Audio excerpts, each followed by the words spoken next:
aquí y yo organicé esto y voy a decir qué antenas hay que poner en el sistema para que eso funcione bien.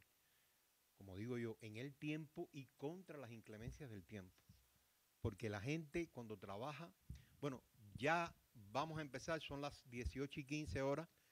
Estaba platicando con dos alumnos que están de manera presencial aquí. Me alegro mucho tenerlo, igual que me alegro mucho tenerlos a los que están, que todavía no sé los nombres, pero después Eli me hace el favor de pasarme la información. Tengo aquí 4 personas que están registradas por internet. Vamos a ir despacio, pero vamos a ir viendo todos los pasos de cómo hacer lo que yo pretendo con esta videoconferencia, que ustedes superen la unidad 2. La unidad 2 es la unidad más fuerte que tiene esta asignatura, pero es compleja, pero no es complicada. Está compleja porque tiene varias variantes, pero no es complicada. Y con todos los elementos que van a recibir aquí, ustedes serán capaces de hacer lo que yo decía hace un minuto a los alumnos que tengo aquí, diagnosticar si una red está bien diseñada y diseñar una red con criterios de un proyecto que alguien dio y que yo debo cumplir. Eso es el espíritu de esta asignatura, por eso se llama Laboratorio 3 de redes inalámbricas, pero es como implementación de redes inalámbricas. Pero cuando hablo de implementación estoy hablando de implementación de redes inalámbricas de larga distancia. Porque cuando yo voy a hacer en esta aula aquí, yo no tengo que calcular nada para saber que hay buena señal o no. Porque si no hay buena señal, pongo otro access point allá o pongo otro aquí y se acabó. Pero cuando se está jugando con largas distancias, bueno, la cosa es diferente y hay que trabajar con los cálculos, con el procedimiento que requiere. Así que de antemano les quiero anticipar que si me lo aprueban, estoy diseñando la continuación de este curso, a ver si se me lo permiten de forma optativa, que sería, dado que tengo una plataforma inalámbrica, ya sé en este curso cómo diseñarla desde el punto de vista de radiofrecuencia. ¿Qué antenas le pongo para que ese ancho de banda que alguien dijo que eran, por ejemplo, 10 megabits, que fluyan por esa carretera? Y la próxima asignatura que voy a diseñar es, dado que tengo esa topología inalámbrica, ¿cómo hago el diseño IP? ¿Cómo hago un diseño de direccionamiento IP con router, con switch capa 3 que sea dinámico? Que yo pueda hacerlo de forma estática, el administrador de red lo hace, pero que sea dinámico, que los switch, todas las filas, todas las cosas que hacen falta para poner inteligencia a ese sistema inalámbrico. Es el que pienso dar, ojalá te dé tiempo para, antes que te titules, que, que puedas hacerlo, es lo que tengo en mente. Así que bueno, arranco ya después de estos casi 5 minutos. Si puedes, Eli, por favor, me tiras la presencial, o sea, el, el PowerPoint y arrancamos. Bueno, como dice el título, es una clase presencial y videoconferencia además de cálculo de enlaces inalámbricos. En el texto del curso está muy bien explicado todos los conceptos y parámetros relacionados con los cálculos de calidad de un enlace. De todas maneras vamos a desarrollarlo y vamos a hablar de los parámetros que yo voy a encontrarme. El primero, el más importante de todo, la potencia de transmisión. Es la potencia promedio de radiofrecuencia que se desarrolla en la salida del conector de antena. Todos estos equipos tienen un conector de antena que generalmente, en el caso de los equipos profesionales, se llama conector N y que se mide en watt, en miliwatt o en dBm. Yo no voy a detenerme aquí en hablar ni de watt, ni de miliwatt, ni de dBm, porque eso está en la primera unidad de las dos y está muy bien explicado. Así que yo voy a dar por dado que ustedes ya están en posesión de los conocimientos de qué cosa es un dBm. ¿Qué cosa quiere decir llevar parámetros físicos como potencia que se pueda medir en watt, en miliwatt, llevarlo a dB? Es hacer una operación matemática de logaritmo para después, cuando en las ecuaciones que yo voy a efectuar, yo pueda sencillamente sumar y restar. Si yo hago esas conversiones y trabajo en dB, que el dB es la unidad eh, absoluta de los decibeles, y también están los dBm que están referidos, la M es referido a 1 miliwatt, y van a encontrarse que la antena se va a llamar dBi, que es referido a una antena que se llama isotrópico, que es la que irradia parejo en todas direcciones. Esa la van a ver también en las actividades que vienen de las antenas, pero no vamos a anticipar. Ya hablamos de la potencia y ahora vamos a hablar de su contraparte, la señal recibida en el receptor. Todos los equipos tienen una potencia que van a tirar al aire para que otro equipo lo reciba. Esa se llama la señal recibida en el receptor y es la potencia promedio de radiofrecuencia que es entregada por la antena receptora al conector del receptor, que es también un conector N. Quiero aclarar, y se mide en picowatt, en nanowatt o en dBm. Quiero aclarar que el conector N de un equipo, al igual que en un celular, ustedes, este celular que yo estoy mirando aquí tiene una antenita, pero cuando yo quito esa antena hay un conector, se llama un conector de radiofrecuencia, que en este caso no es N, es otro tipo de conector, no sé cómo se llama, pero esa antena del celular y de estos equipos lo mismo sirve para transmitir que para recibir. Por lo tanto, cuando yo estoy mirando un enlace de A hasta B, A es mi transmisor y B es mi receptor. Pero si yo logro saber qué señal pone A en B, es recíproco. Si las potencias de transmisión son iguales, B va a poner la misma potencia en A. Y lo vamos a ver. A eso es lo que me refiero. Por eso cuando yo digo la señal recibida en el receptor es el conector del que está actuando el receptor, pero cuando él transmita, él es un transmisor y pone potencia en el aire. Otro parámetro importante que vamos a ver es el umbral del receptor. ¿Qué quiere decir el umbral del receptor?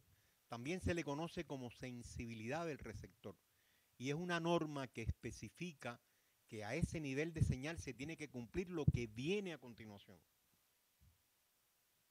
que es lo que se llama la tasa Ver. Esa la van a ver en los brochures cuando lleguemos a la unidad 3, que yo le diga, busquen en las carpetas de los brochures, van a ver que ahí el fabricante tiene que darme esos datos. La tasa Ver en inglés se llama Bit Error Rate. En el caso de los equipos estos Wi-Fi, todos tienen la norma de 10 a la menos 6. ¿Qué quiere decir 10 a la menos 6? Por eso puse el menos 6 bien grande. Que va a haber un bit de error solamente cuando se reciban 1.000.000 de bits. Si lo quieren ver como velocidad, es decir, cuando yo reciba 1 megabit, que no es más que 1.000.000 de bits por un segundo, solamente puedo admitir 1 bit de error. Y entonces el fabricante dice, el umbral de receptor es tal nivel para que se cumpla esto que estoy diciendo. Por lo tanto, no es conveniente trabajar nuestro enlace muy cercano al umbral, porque el umbral, el fabricante me dice, hasta aquí yo te digo que cada 1.000.000 de bits va a haber uno, cuidado, cualquier cambio que haya ya no se cumple eso y empiezan a haber una tasa de error que no es 10 a la menos 6, se puede convertir en 10 a la menos 3, quiere decir que cada 1.000 va a haber uno de error. Imagínese usted en 1.000.000 empiezan a aparecer los bits de errores y entonces la transmisión es muy mala, sobre todo si es una transmisión instantánea, real, como video o audio, voz sobre IP. Pues cuando es un correo, bueno, el correo llegó, sabe Dios cuántas veces tuvo que retransmitirse. Y al final no me importa cuando Adriana me mandó un correo o Martín y yo lo recibí 3 horas después. Porque los protocolos después, como el TCP, los recomponen. Bueno, entonces hay que dejar un margen considerable. Vamos a trabajar este margen que lo puse en mayúscula, es muy importante. Vamos a ver otro parámetro, se llama sensado de portador.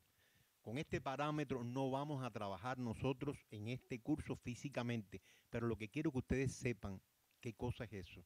Es el nivel de señal que aún el receptor puede detectar la portadora. Ustedes me han estado hablando en las actividades que he estado recibiendo, que me dicen el protocolo Carry-Send Multiple Access con evitación de colisiones. Carry-Send quiere decir sensado de portadora. O sea, detecto una portadora en el aire y entonces sé que está transmitiendo a esto que se refiere, detectar que hay una portadora en el aire. Si Martín está, su computadora a través de un equipo inalámbrico, está transmitiendo por una portadora en el aire que los demás deben recibir. ¿Ok? A eso es lo que se refiere. A ese nivel, todavía el ruido es lo que se llama es aditivo. Quiere decir, todavía a ese nivel se puede separar la señal útil del ruido.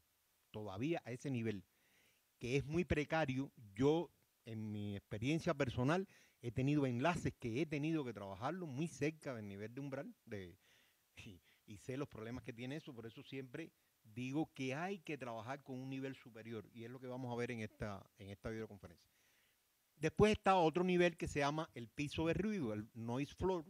Es el nivel o piso de ruido del receptor. A estos niveles el ruido se comporta multiplicativo, no es aditivo, y no puedo separar la señal útil del ruido. A este nivel no se puede. Jamás podré trabajar yo al nivel del ruido. Tengo que estar muy por encima del ruido. Y el ruido, en el caso de la televisión analógica, es toda esa nieve que empiezan a aparecer.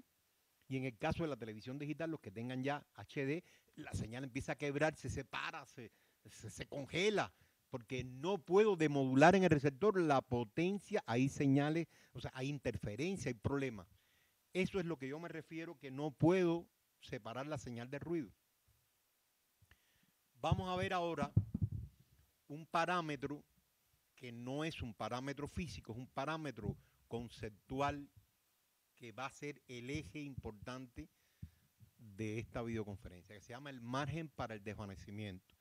En inglés se llama el FD, que quiere decir Fade Margin, o sea, Fade de desvanecimiento y Margin de margen. Nosotros lo ponemos en español. Es la diferencia en dB que existe entre la señal del receptor y el umbral de ese receptor. O sea, ¿qué nivel de señal me está llegando y cuál es mi umbral?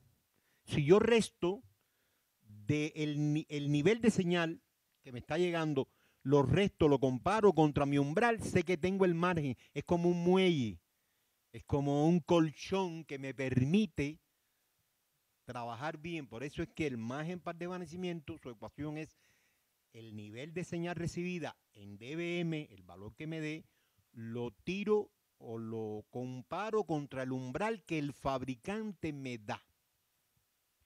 En matemática, no voy a detenerme en eso ahora, dBm menos dBm da dB. No tengo tiempo para poder demostrarlo, pero por matemática se puede demostrar.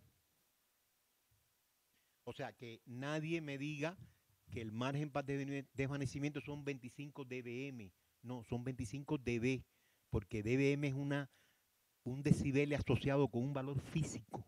Lo dije primero, de transmisión o de recepción.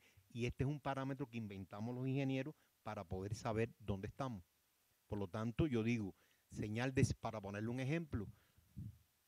Bueno, ahora vamos a ver el ejemplo. Ahora, existe otro parámetro que se llama relación señal-ruido, SNR, Signal Noise Rate, que no es más que comparar la señal recibida con el piso de ruido. Hay fabricantes que me dan ese valor de la relación señal-ruido.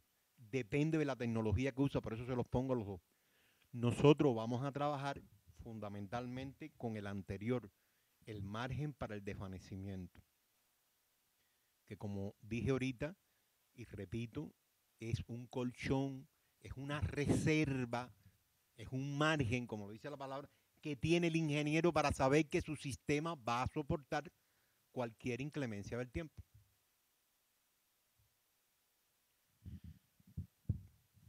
No sé si los que están por internet han entendido bien esta parte, los que están aquí, yo lo estoy mirando de frente, me doy cuenta que han entendido, y seguimos.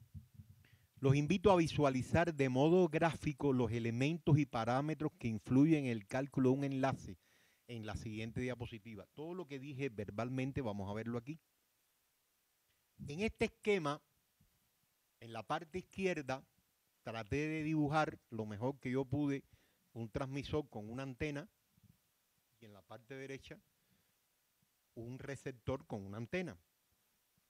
Repito, el transmisor es transmisor cuando transmite, pero el otro cuando le transmite al transmisor, entonces el de la derecha es transmisor y el otro es receptor.